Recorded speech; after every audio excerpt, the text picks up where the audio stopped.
Chennai shopping మాల్లో ఉగాది వేడుకలు. మీ పండుగ షాపింగ్ చెన్నై షాపింగ్ మాల్లో చేయండి. అందమైన వస్త్రాలతో పాటు విలువైన బహుమతులు పొందండి. ఒక 14 సంవత్సరాల నుంచి మనకి ఓ 20 ఇయర్స్ 21 ఇయర్స్ వరకు ఓ 7 ఇయర్స్ ట్రావెల్ ఉంది. దాన్ని ఎవరు చుట్టూ దానికి తగ్గట్టు రెండుకి బాగా కనిపించాలి, సరిపోయేది కనిపించాలి. నాకు వీళ్ళే కనిపించారు సార్. కోర్టు చూసున్నా కాబట్టి. పైగా నాకు శ్రీదేవి నాకు బాగా నాకు ఎంతప్పటి నుంచి తెలుసు. అదే సార్, అదే అడగదాం అనుకున్నాను, ఎలా పరిచయం? సో నాకు వాళ్ళ ఫ్యామిలీ ఎప్పటి నుంచి పరిచయం, కాకినాడలో. నేను కాకినాడలో చదువుకున్నాను సార్. కరెక్ట్, అవును. సో నా స్కూలింగ్ అంతా అక్కడే 10th వరకు సార్. సో కాబట్టి నాకు వాళ్ళు పరిచయం. అమ్మాయిని ఫస్ట్ ఇక్కడ తీసుకొచ్చి బంగారాజు అనే సినిమా, సార్, సోగాడి చిన్న ఉందా, ఇది అందులో లేదు, బంగారాజులో ఉంది, చిన్నపిల్ల. అవును. సో ఇలాగ నాకు వాళ్ళు ఫోన్ చేసి, అంకుల్ వాళ్ళ మదరు, సార్ ఏదైనా ఇప్పుడు ఇంకో పురాణ సినిమా నుంచి అడుగుతున్నారు, ఆడిషన్ చేశారు. నేను వెంటనే డైరెక్టర్ ఫోన్ చేసి, ఓకే, వాడు మనకు తెలిసిన వాళ్ళే తీసుకుని బాగా చేస్తుంది. అమ్మాయి చిన్నప్పటి నుంచి రీల్స్ అవి ఇవి. అవునవును. సో అలాగ నాకు బాగా పరిచయం కాబట్టి, అంటే ఆల్మోస్ట్ నా కూతురు లాంటిది. సార్. ఓకే, శ్రీదేవి. సో అప్పటి నుంచి తెలిసింది, అప్పటి నుంచి. సార్. కాబట్టి ఓకే, ఇది మేము సిరి అంటాం. సో సిరి ఇది నా క్యారెక్టర్ కనపడింది. తను ఆ ఏజ్లో, తను మొన్నే తనకి 18 వచ్చింది. సార్. రియల్గా కోర్టు చేసినప్పుడు తను 17. నిజంగానే మైనరు. మొన్న తను జనవరిలో, సార్, డిసెంబర్లో తనకి 18 వచ్చింది. సార్. మేజర్ అయింది మొన్న. బట్ తన మెచ్యూరిటీ చాలా ఉంటుంది తనకి, కానీ మాటకి. అమ్మాయి రీల్స్ చూస్తుంటాం కదా సార్, ఆ ఫాలోయింగ్ కానీ ఎక్స్ట్రాడినరీ. అవును. అండ్ ఫాలోయింగ్తో పాటు ఎవరైనా మంచి కామెంట్స్ పెట్టేవాళ్ళు ఉంటారు, చెడు కామెంట్స్ పెట్టేవాళ్ళు ఉంటారు. బట్ ఇద్దరిని అంతే సున్నితంగా హ్యాండిల్ చేస్తూ ఉంటుంది తను. మీరు అన్నట్టు మెచ్యూరిటీ లెవెల్ అన్నారు, కామెంట్స్ చదవండి. సో ఈ ఇంటర్వ్యూ కోసం నేను మొత్తం అబ్జర్వ్ చేశాను. సో చాలా మెచ్యూర్ లెవెల్స్ చాలా ఎక్కువ అమ్మాయికి, నిజంగా. అందుకనే చూసి ఈ అమ్మాయి చేస్తే చేద్దాం, మరి ఎవరు ఉండాలి బావా, వెంటనే రోషన్. వీళ్ళిద్దరు ఆల్రెడీ పాపులర్ పేరు, నెంబర్ 1. ఇద్దరు 2 ఏజ్ గ్రూపులకి నాకు సూట్ అవుతారు, 10th క్లాస్ నుంచి డిగ్రీ ఫైనల్ ఇయర్ వరకు. తర్వాత త్వరగా ఒక మంచి కథ, ఒక డైరెక్టర్కి అతని జీవితం ఇది. నేను కొత్తగా స్టార్ట్ చేసే జీవితం ఇది లేదు నాకు. సో అతని కెరియర్ ఒక మంచి కథ ప్రపంచం త్వరగా అది పాకాలి అంటే ఒక పాపులర్ ఫేస్లో ఉండాలి. ఉంటే ఆటోమేటిక్గా మనకు కూడా బడ్జెట్ ఉంటుంది. కొత్తలు పెట్టుకుంటే మనం మ్యాక్సిమం మనం రిస్క్ ఎంత చేయగలం, 1 కోటి రూపాయలు 2 కోట్లు తీసి. ఇప్పుడు దీనికి 10 కోట్ల దాకా రిస్క్ చేసాం. 10 కోట్లు పెట్టారు సార్? పెట్టాం. ఎందుకు? ఆడిద్దరు కాబట్టి సార్, లేకపోతే పెట్టలేము. బట్ ఇక్కడ మొన్న అదే ఫంక్షన్లో డైరెక్టర్ మాట్లాడుతూ ఒక మాట అన్నారు, సినిమాకి బడ్జెట్ ఎంత అయిందో నాకు తెలియదు, నీకేం కావాలో చెప్పు, నేను మొత్తం చూసుకుంటా అని చెప్పి కోనా గారు అన్నారు. అవును, ఇది నిజంగా రిస్క్ కాదా? అదే రిస్క్ అంటే వీళ్ళ మీద రిస్క్ కాదు, వేరే వాళ్ళు ఎవరి మీద రిస్క్. ఇది బోత్ సబ్జెక్ట్ అన్నది బతుకుతుంది, దానికి ప్రాణం పోదు, వీళ్ళిద్దరే పోయగలరు. తర్వాత బిజినెస్ పరంగా కూడా, మార్కెటింగ్ పరంగా కూడా ఇది చాలా ఈజీలీ అచీవబుల్. నేను ఆల్రెడీ 70% అచీవ్ చేసా. కరెక్ట్. 70%. అంటే నాకు ఎక్కడ అందంగా అనిపించింది అంటే, ఒక కొత్త దర్శకుడికి ఉండే తలనొప్పులన్నీ తీసేశారు అంతే. ఇంకా అంతకంటే లాంచింగ్ ఎవరికి దొరుకుద్ది? అంతే. కరెక్ట్. బట్ అట్లా మీరు చాలా మంది డైరెక్టర్లు చేశారు కదా. కరెక్ట్. అదే నేను నా దగ్గర శివ నిర్వాణ వచ్చినప్పుడు కూడా సార్ ఆ కథ చెప్పి, సార్ దీనికి 1 కోటి రూపాయలు ఉంటే ఒక కొత్త యాక్టర్ పెట్టుకుని 1 crore సార్, అంతే సార్ బడ్జెట్, మనం చేసేయచ్చు అన్నాడు. నా కథ బాగా నచ్చింది.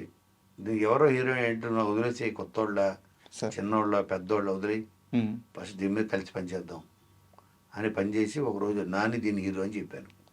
అతను షాక్, నానే సార్ చేస్తాడా సార్, నీకు ఎందుకు కోనా ఉన్నాడుగా.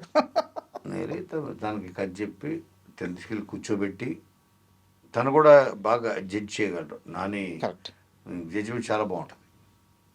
డైరెక్టర్ ఓకే, డైరెక్టర్ క్యాపబుల్, సరే కోనగారు వెనకాల కథ చాలా బాగుంది అని తను కూడా బ్లైండ్గా. అలాగా నాకు సతీష్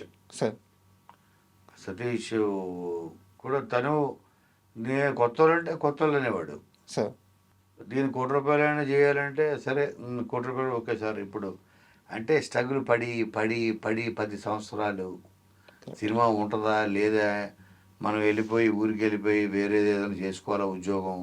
తను ఆల్రెడీ కంటెంట్ రైటర్ జీలో, సార్ జీటీవీలో. మళ్ళీ బ్యాక్ జాబ్ వెళ్ళిపోదామా, నెలకి 25,000 30,000 ఎంతో వస్తుంది శాలరీ కదా అనే సిచ్యువేషన్ వచ్చేసాడు ఆల్రెడీ. ఆ ప్రెజర్లో ఒక్క ఛాన్స్ కొత్త వాళ్ళు అయినా పర్లేదు అట్లాంటి దానికి కూడా రెడీ. రెడీ. అప్పుడు నా దగ్గరికి వచ్చాడు. కొత్త వాళ్ళు ఎందుకు, మనం ఇలా పెట్టి చేద్దాం, బ్రహ్మాండంగా చేద్దాం.